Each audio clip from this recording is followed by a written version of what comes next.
Dricus literally looks like a fucking Beyblade. Oh, takedown. Holding you down. Hold you down. Hold you. Oh, takedown. Holding you down. Fight for Case! Yo! I guess, we could start with an introduction. And I was just talking to Matt about this. We wanted to kind of talk about the fights a little bit. This is something that Matt's one of my best friends. It's something that him and I just thoroughly enjoy together. We'll get on, we'll watch these fights every single week together, no matter what time, whether it's starting at 2 p.m. Except for last week you slept in. Except for last week. I called you 18 times and texted you and sent you a picture of you missing the fights. In all fairness, I think that you missed 2 weeks before that. I did it. But normally we don't make that mistake. Normally we will literally set alarms. Assuming we know, let's set an alarm, let's wake up, and we will literally sit from early prelim until the very end. I like to be there when the stands are empty. I'm sitting here watching the fights. I like to catch them all. The best fights I've ever seen have been the prelims, for sure. Anytime somebody says who's fighting, it's like you kind of know that's a main event guy.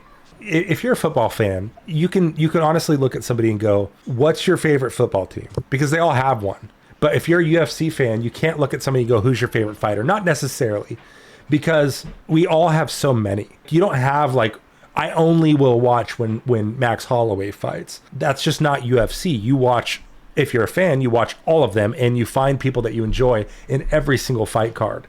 And I think that the whole purpose of like what we're trying to do here and having this conversation with you and I and recording it or streaming it, talking about the fights, is because it gives a perspective from real, true fans, not necessarily experts on the inside. I'm not Daniel Cormier. I'm not Dominic Cruz. We're two real fans that wanted to talk about fights.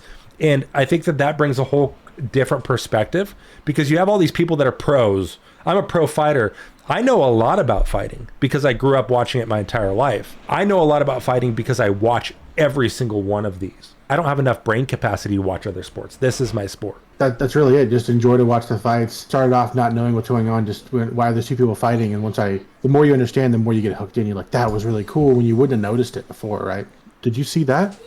Yeah, the guy broke his arm. Yeah, but did you see how he got to the arm break? Right. No? Okay, that's the crazy part. And what's really funny is we're sitting there watching a fight, and Travis will call something out, and not 15 seconds later, his corner's like, do the thing!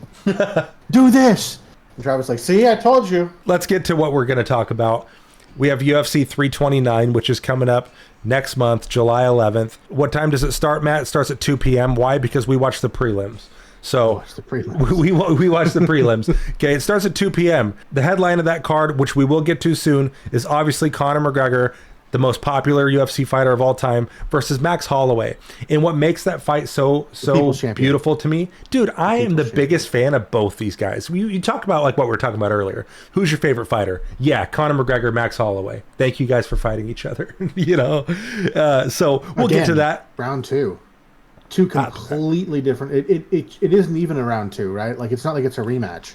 It's two completely different people fighting again. Yeah, 100%. So let's start out with our early prelim, the one that opens the whole entire show. Ode Osborne versus Cody Durden. But you got to be memorable, right? I mean, the problem with Ode Osborne, I think he lost his last two fights. So here we go, right up here. Lost this fight by decision. I watched that one. Yeah, lost, and it was Ursig by decision. Now, I mean, Ursig's a tough guy, right? To be fair, you're fighting Ursig, right? Yeah, he's not fighting slouches. He won by knockout in April of 2025, but his record hasn't been that good. Look at this: loss, well, I mean, win, was pretty solid. Loss, I just watched him last weekend. Here's what I fear for Ode Osborne: if he loses this fight, he may be out of the UFC. You can't have that many losses. Kind of make or break. I want to say Cody Durden won his last fight, right? 18-10. Cody won his last fight. Okay, view fight history. Last fight, yeah, he won. He lost before that and lost before that. I remember that fight. Yeah, I mean, this one's actually a coin flip. Truly, I just don't know enough. I would probably go Durden just because I watched his last fight and I remember it. He did a good job. It is what Unanimous. It is. Not a big deal. Okay, in my opinion, I don't care who wins. Genuinely, I don't care. You have an 18-10 flyweight versus a 13-9 flyweight. Neither one of them have outstanding records in the UFC, especially. You got United States versus Jamaica. I'm going to go United States. I'm going to go Cody Durden. Yeah, we're going Cody Durden on that one. Okay. Even though Zachary Reese lost his last fight, I see what you're saying. This one. I was actually rooting for Zachary Reese in this. You got a 9-1 guy. What I'm curious about, because I honestly I don't know anything about Ryan Gandra, like nothing at all. I don't remember any of his fights, so I've got to look here. Okay, he had one fight. That's why. So, but he won. I mean, he won in 41 seconds by knockout. That's kind of terrifying, right? This is just in February. I think he's a big dude. He's a big dude. That's a fight I'm gonna have to go back and watch because I don't remember that one. And that's the thing about Matt and I. We're not going to sit here and pretend, even though we 100% watched that fight. If it was in February of this year, we 100% watched that fight. Do I remember? No. February? It was this year. Yeah, we watched it. But we're not going to sit here and pretend that we know exactly what we're talking about. I don't remember this guy at all. I do know Zachary Reese. He lost his last fight. Let's see who. I don't remember who. Well, there you go. Michelle Pierre. Yeah, I'm going Zachary Reese 100%. Whatever. I do remember this fight. I do remember this fight. It was actually pretty boring. It was really bad. It was a really bad fight. But I blame. I mean, I'm not trying to talk poorly about the fight. I blame Pieta for that fight. He gasses himself out. He did the same thing on Saturday. Like he opened up against Sarah Bullet really hard, and then looked like absolute dumpster fire. Yeah. He almost knocked him out in the first round, and then he didn't throw another punch the entire time. I know. Why are you even doing this? He's a maniac. Goes crazy. Gets gassed. Don't know what happens after that. Whatever. Not the biggest fan, but this is a fight we're going to have to see. I'm going to take Zachary Reese just because I know more about him. This guy's got a 40-second win. That's awesome. Could that happen again? Absolutely. We'll see what happens. Middleweight. Next up, everybody knows. Ethan without a question. All right, the Bashrat brothers. Loved his last fight. Bashrat brothers. But you got a 15-0 Bashrat versus 10-2 undefeated in the UFC, Ethan Ewing. I remember Ethan's last fight. Ethan, I understand. My opinion, Ethan, bro. Big head, little body, Ethan. Savage. You know who he beat? His first fight in UFC, Malcolm Wellmaker, who everybody thought was, myself included, was gonna tear it up. And that poor kid, dude, I love him, has lost a few fights, and I feel really bad for him. I hope he comes back strong. But this guy, Ethan Ewing, is legit. He's very, very good. Let's see if he can take this 15-0 and make it 15-1. Yeah, he hasn't really beat anybody remarkable, Cesar Almeida, but he's up against the killer here in Penis, I think I remember Penis. Yeah. Penis won his first fight, 2 minutes 30 seconds, first round, knockout. I'm rooting for Penis here. I'm gonna go for sure. I'm going for Penis. He's hard, dude. We're just cruising through these prelims, guys. What? Tracy Cortez is in the early prelims. She lost her last fight. I'm not saying I'm not saying their fight's the best, but it's crazy to have someone like that be in the prelims. Got to remember, they're trying to get people to watch the prelims, right? So you got to put somebody good in the early prelims. Got to put somebody good in the main prelims. Then you got to obviously got your main card. I think when it comes to female fighters, she's a killer, bro. She's phenomenal. I actually have her winning this fight. The problem is that they're just not the gap in female fighters because the pool is so small is insane. Because I think she's a killer.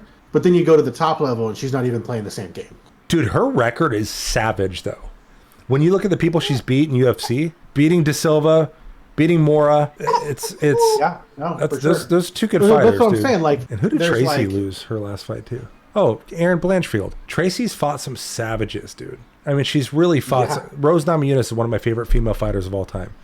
Erin Blanchfield, I personally believe, will be champion. Tracy Cortez has fought some killers. Erin Blanchfield's fucking good.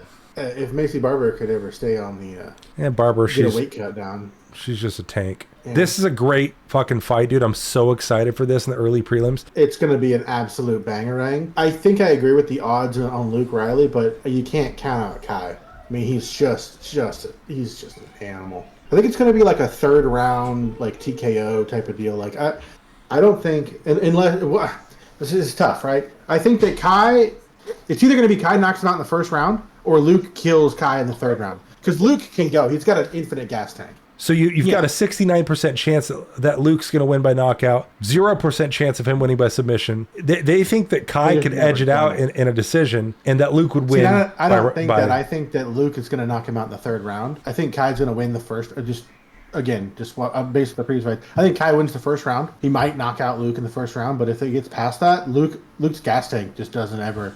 From his previous fights that I've watched, he doesn't He doesn't Right. come out hard, but he just goes forever, and he's always at like 85%. He's a phenomenal striker. Phenomenal striker. Love him, and he just keeps going. Like he'll just keep going. This right here is a fight of my dreams, dude. No, get out of here. I want to talk about something. What do you want to go get a porch and put a couple chairs on there and get some cigars and have these two old men talk about shit? Adrian Yanez is young. No, they are. As a matter of fact, Cody Garbrandt's young too. He's just had a career. But here's the deal.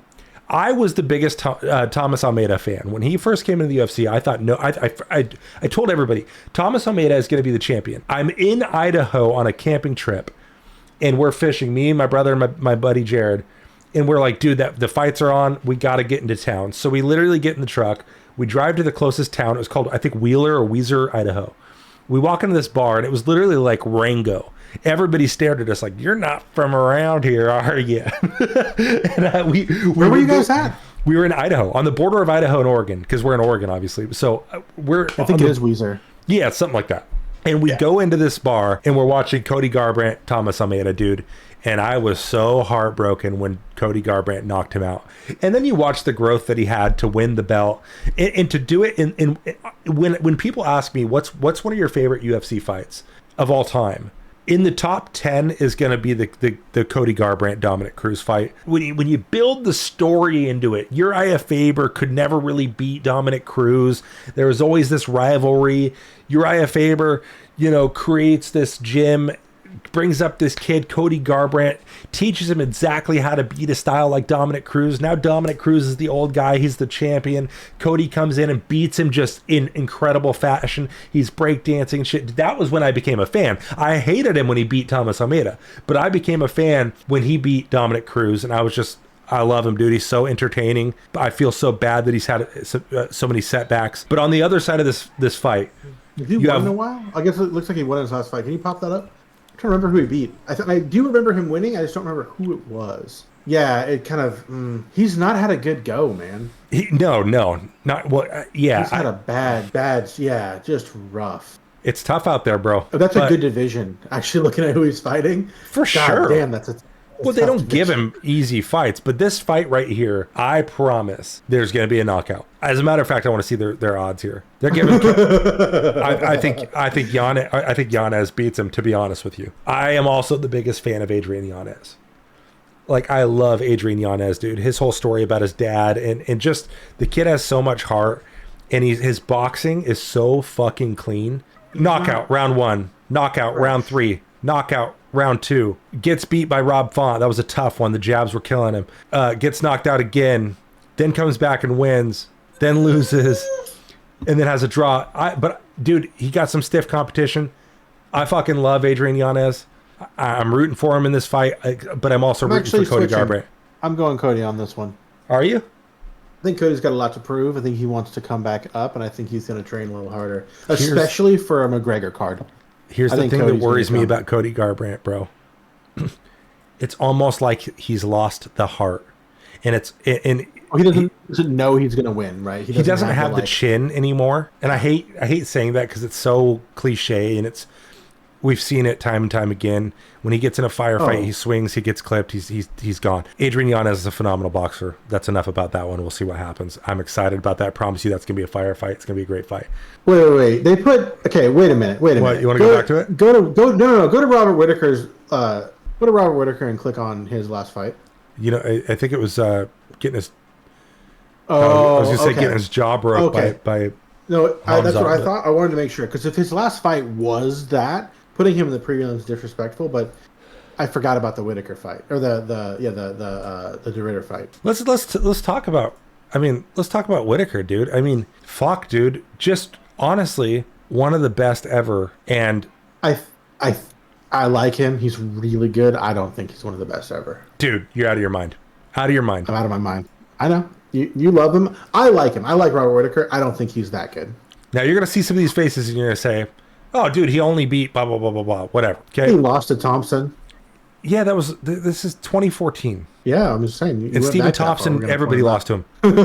That's true. Wonder Boy. There was a story about Stephen Thompson from Brendan Schaub, I think. And Brendan Schaub was up at TriStar in Canada training with George St. Pierre. George is the nicest guy in the world, super respectful, blah blah blah. Hey, I'm gonna bring a friend in. He's gonna train with you guys. He's a really good striker. I'm telling you, blah blah blah. Brings him in, and all these guys. Brendan Schaub's a heavyweight. He's huge. He looks at this little dorky guy, Stephen Thompson, nicest guy in the world. Hey, how are you? Hey guys. Hey, thanks for having me over. Thanks.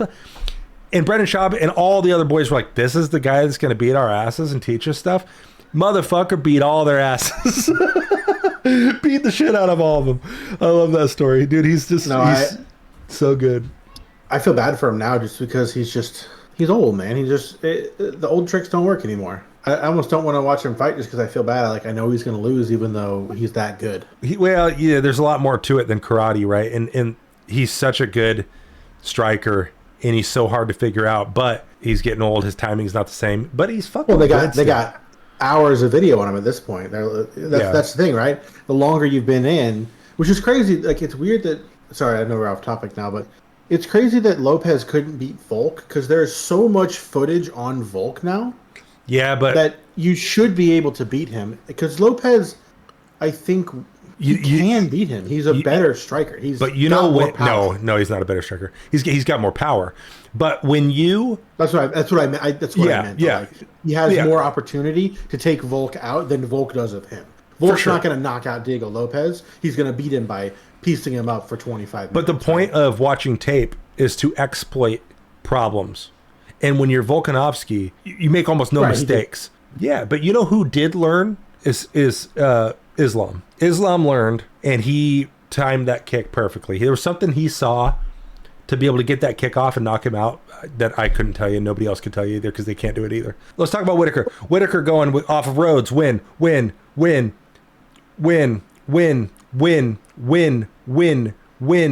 knocked out by Adesanya. Win. Gets beat by Adesanya. Win. Loses to Dricus du Plessis. But this I remember that night. You were so pissed. Yeah, because I just believe that Dricus is the shittiest fighter in the world. But he's like, I don't think he's good at all. But he just doesn't die, doesn't run out of stamina, never stops coming forward. I didn't want to watch that fight with him and Hamzat because it was painful to watch someone being crucifixed for 25 minutes. Yeah, dude. And he just and I don't like Dricus, but I have more respect for that man than probably anybody in the UFC for surviving that. It was insane. For sure. He's fighting Nikita Krylov. We're going to see what's happening. Obviously, the odds, they think Nikita's going to win unanimously. Go ahead and click on it. I think Whitaker wins by decision if he does. If he makes it to the end. You want to see like the... Yeah. I think if you look at the thing, it's going to be like, Krylov knocks him out, 85% chance. Fucking disrespectful of them to put Krylov as fucking favorite. Yeah, see, I think if it goes to decision, I really do think. See, that's crazy that we don't even look at it, and I already kind of know what's going to pop up just because I know the fighters. Truthfully, the odds are wrong. I think Whitaker does win this by decision. I think he knocks him out. Let's go Whitaker. Oh, here's my bet. Here's my personal friend, Terrence McKinney. I have a picture with him. That's why we're personal friends. There's no other reason. Owner of the fastest knockout in lightweight history. By the way, let's back up 1 second. I was going to point something out. Robert Whitaker is fighting at light heavyweight, by the way. I think this might be the first fight at light heavyweight for him. So something to take note of here. Is he going to be fast as lightning? Oh, man. We got to see how big he is. Yeah, I want to see. I think I'll be able to... I think I'll pull back my decision. I think you're right now. I didn't realize it was light heavyweight. I think someone does get knocked out in this fight. I think Robert. I don't know, dude. I don't know. Bobby King Green versus Terrence McKinney. This is just going to be a fucking sweet-ass fight, dude. I personally think Terrence McKinney gets him. If Bobby Green shows up, I think Bobby Green gets the W. If King Green shows up and doesn't take it seriously, he's going to get destroyed. It's so funny. He actually changed his name, by the way, to King Green, so we can't call him Bobby anymore. But, he changed to King Green. He started thinking he was too good for his own shorts and didn't actually take his fights seriously, and he got taken out I think 2 or 3 in a row. It just really bad. I think it was 3 in a row. They're coming off wins. We'll see what happens here. Not sure. Now, the absolute banger of the night. I know everyone's going to say that I'm wrong because McGregor's in the card. This is the banger of the night. This is probably the fight I'm most excited for. I'm very excited for this. And one of my favorite fighters is on this card right now. and Travis can laugh because he hates him. But this is the fight that I'm most excited for. This is going to be an absolute banger. I anticipate it being as good as Brandon Royval versus Joshua Van. I think so too. Good. I think so too. Lanier Kavanaugh, he's young. He's really young. So this is young Padawan versus somebody who's been fighting for a while. Rank number 4, rank number 6. We'll see what happens. But I want to say it's only 3 rounds. If it was 5 rounds, I'd give it to Brandon Royval, and I would agree with you. Sorry, we talked about this earlier. Mm-hmm. But I'm not even knowing the odds. I think it's going to go to Lonnie Kavanaugh. And I think it's absolutely going to go to decision. And there's going to be 300 strikes thrown in this fucking fight. It's going to be insane. I hope so. I think Lonnie Kavanaugh takes it by decision. Ooh, they think Brandon Royval could sub him. He's so sneaky, yeah. Corey Sandhagen, Mario Batista. I think this is going to be Sandhagen's coming off of a loss. I don't think it's going to be a good fight. To the man, Marab. Corey Sandhagen, dude, he's just one of those guys that is the mega gatekeeper, right? It's like 100%. I mean, look at who he's lost to, right? Peter Yan beats Song Yadong, beats Marlon Vera, beats Rob Font, loses to Nurmagomedov, beats and what's his name, Kai Kara France. Like they're like these like super high level, really good fighters that just can't seem to grab gold. But Kai Kara France doesn't have this. Justin Gaethje, up until the White House, was the gatekeeper of the UFC. Yeah, for sure. I mean, that was Poirier, Gaethje, now Max Holloway, which is crazy, but Charles I think Oliveira. It's kind of different though. I don't see Max as a gatekeeper. No, Max for sure. Max is one of those guys that can win the belt any day. Yeah. That's why this fight is so big. That coming up, it's not a rivalry. It's not they're two equal fighters. God damn. Max is the McGregor right now, at least in my opinion. Like he could be the main on a card and there's no belt up. For he is, sure. Right? And people will go out to see Max because it's Max, dude. Everybody tries to copy the point down. I know it's probably brought up a million times. People are sick of hearing about it, but nobody does it. They pointed down twice in on Saturday, and guess what? They stood there and looked at each other and pointed again, and looked at each other and pointed again, and threw one punch. For sure. Like he's the only one that will actually do it, and it's that he's a legend because of that. He is the draw because of that. Because he will fight anybody at any weight class at any time because that's a BMF. Yeah, but the reason why when he points down, people strike. He's the one that created the point down. He's the one that created it. And there's rules to it. I watched him in a video earlier today. The rules are it can't be at the beginning of the fight. He was like, dude, when Charles Oliveira pointed at the ground at the beginning of the fight, it's like, that's not how it works. The point down was designed. You have to be up, right? The only person that can do the point down is the guy that's winning. And it has to be at the end of the fight, because what you're doing is you're allowing the other guy to have a Hail Mary chance to win. So when Max was demolishing Justin Gaethje, that's what it was. He was absolutely demolishing him. He won everything. He was going to win in 10 seconds. He points to the ground and says, you know what? I'm a fucking hardcore Hawaiian. I'm a bad motherfucker. I'm going to give you an opportunity to beat me. And what happened? He didn't get that opportunity. He got knocked the fuck out. But that's what makes it so... There's so much aura behind that. It's the best knockout of all time, in my opinion. How do you beat Justin Gaethje? You beat Justin Gaethje by fighting like Justin Gaethje. And that's what he did. He just banged with him. And when Justin Gaethje started wailing back, he backed off. I mean, that fight was a master class in brawling. Like, it was such a good fight. But Benoit Saint-Denis versus is not even Paddy Pimblett. Not even remotely close. Paddy's going to absolutely annihilate him. Oh boy, Paddy's another one of those big ogres that I just don't think is that good at fighting. He's literally another Dricus du Plessis, Nate Diaz. No. Dricus, no. There's at least talent and skill and precision with what Paddy does. Dricus literally looks like a fucking Beyblade.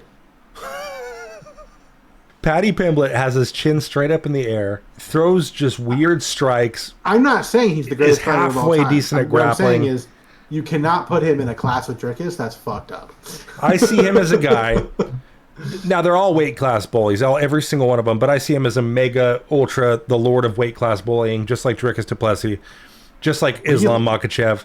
Yeah, bro, he's huge. Go back and watch Michael Chandler and Paddy Pimblett and tell me that they belong in the same fucking weight class. Paddy Pimblett is massive, massive.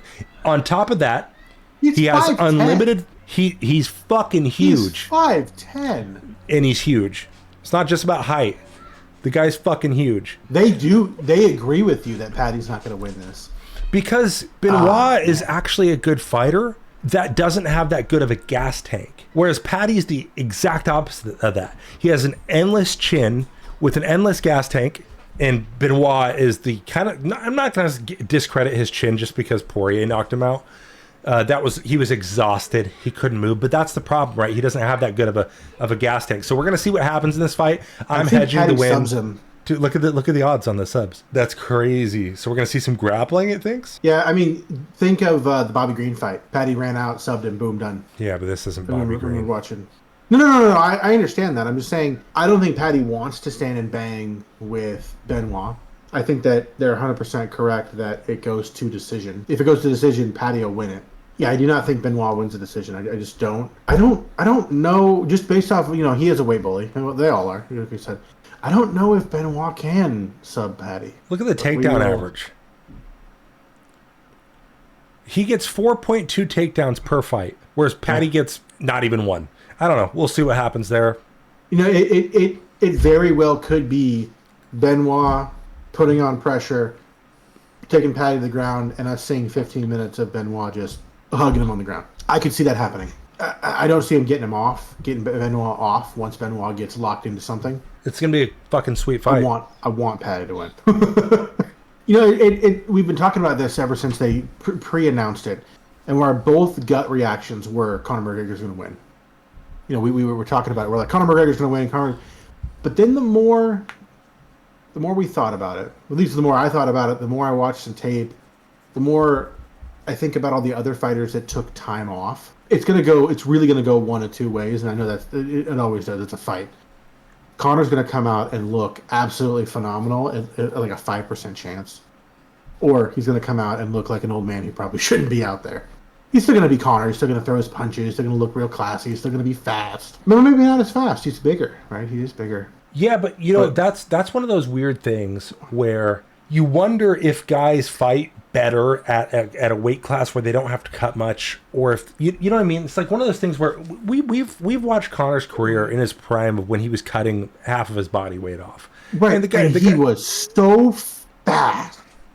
I don't think he's got the speed. I never thought he was that fast. Oh my God! Even he doesn't think he's that fast. Right, but it was fast in that you never saw what he was doing coming, making it fast. Yeah, it's precision. It's accuracy, it's timing. Right, but now he's a big man, big old man. He's got power, none of the rest of it. That's true, right? Well, we don't know, but the last thing to go for sure is power. Now you're seeing Conor McGregor fight at arguably the right weight class he should fight at, where he's not cutting a bunch of weight. He's going to be big. He's going to be fucking heavy. He's been walking around at this heavy, even heavier. When he was doing that movie and he was all roided out, he's collaborated himself to walk around at a normal weight for himself, as opposed to being a normal weight, cutting way down, being a normal weight, cutting way down.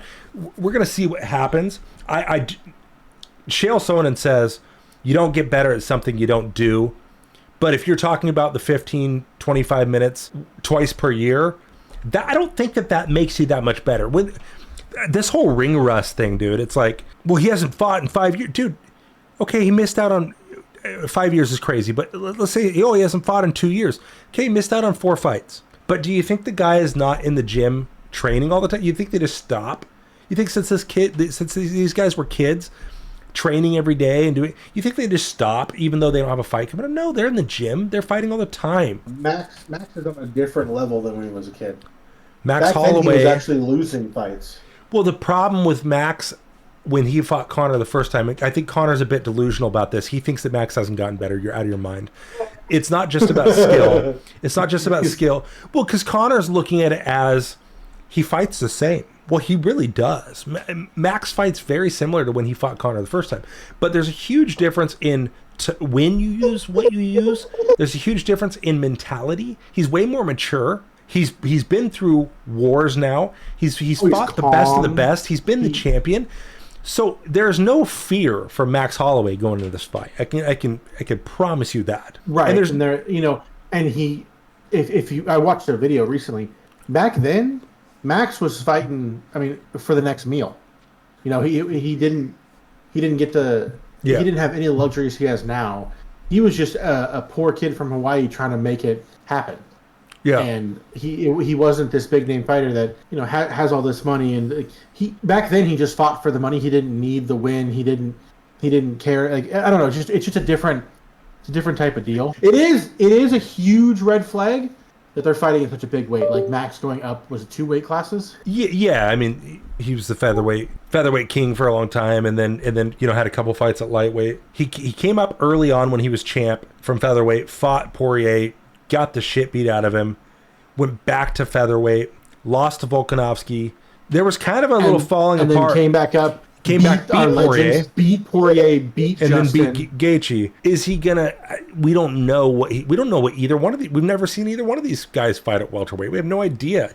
But when you're talking about stamina, Max. When you're talking about output, Max will probably win. He has more strikes than anybody in fucking history. When you're talking about the chin is good on Max. Of course, we don't know what it looks like after getting hit pretty good by Ilya. But then came back and beat Gaethje, but Gaethje couldn't get anything off, so we really don't know. I think Gaethje was first. Before Gaethje was first, then he fought Ilya, then he fought Charles Oliveira.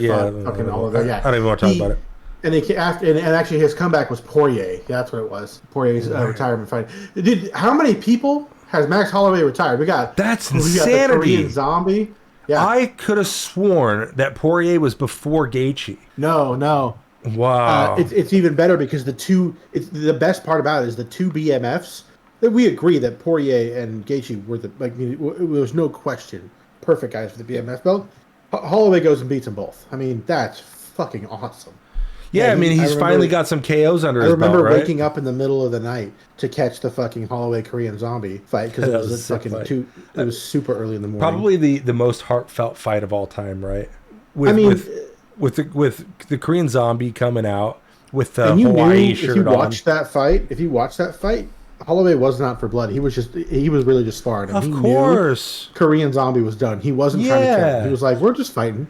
But watching the Korean Zombie come out in front of his own crowd with a I Love Hawaii shirt on, because there was the Hawaii fires then, he was showing Max Holloway love, and for them to be yelling from the crowd, Zombie, Zombie. Yeah, dude.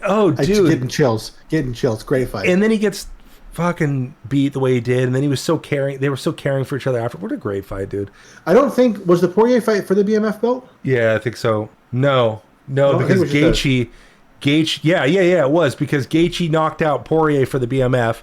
Max knocked out Gaethje, took the BMF, fought Poirier for the BMF, won it again. I do want to talk about for 45 rounds. I do want to talk about this Oliveira fight, because if people look at Max Holloway and say, "Well, dude, he lost his last fight," he didn't, in my mind. No, he didn't. He didn't in my mind, and people are going to think I'm crazy for saying BMF. that. The BMF belt was designed for the scrappers, the brawlers, the people this is the fight the fans want to see. They want to see two guys that are well known in this fight game. They want to see two guys go out there and just scrap. Fuck all the fucking decision, technical we want to see you guys go out there and leave it all on the line. It started with Nate Diaz and Jorge Masvidal. It was a fucking massive fight. It was awesome. So they said, shit, let's keep this thing around.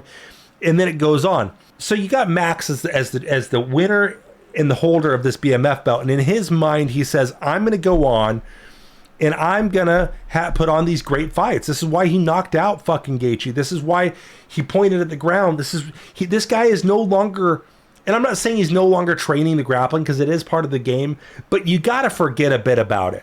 You've got to say, you know what? I'm not going on a title run. I'm in this brawler thing right now. It's like going to bare knuckle fighting. I'm in this brawler. I'm the BMF, dude. And we're going to put on some crazy fights. And I fucking despise Charles Oliveira. I used to like him. I despise him because of this. Because in my opinion, everybody knows the rules to the BMF belt. You are to go out there and leave it all on the line and throw fucking leather. And he was a coward ass bitch. Right. If Oliveira doesn't strike, he's a good striker. Yeah, but he is on his way. Oliveira wants nothing more than his belt back, his real belt back. So he used this fight as a stepping stone to get a win in his corner. He's a coward, and everybody's giving him way too much fucking respect for what happened that night, because that was supposed to be a fucking BMF fight. And he goes out there and takedown. Holding you down, takedown, holding you down, and I don't mind wrestling. I don't mind those fights when it comes to actual UFC, and this is actual UFC to a degree, but it is the BMF fucking belt. You are to go out there and give the fans a fucking show, and he knew what he was doing with Slimy. We even talked about it. If he had gone down, taken him down, and he gotten the submission in the first round, cool. We'd have all been like, dude, Oliveira's a fucking legend. I wasn't mad when he took him down the first time. I'm like, oh, fuck, dude, he's got Max's back. Max is going to get choked out. But Max showed that he wasn't going to be submitted. So I guess it's not necessarily that he held him down. It was that we expect and we've come to want to see a BMF fight to go to, not go to decision. And you want a BMF fight to be exactly what it was intended to be?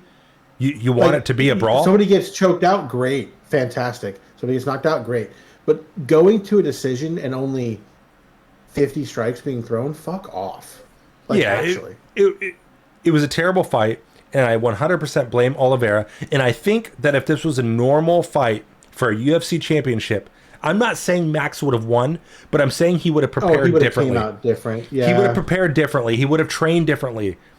And Oliveira knew Max's mindset, and he went in there and exploited it. Whatever, he won. Good job.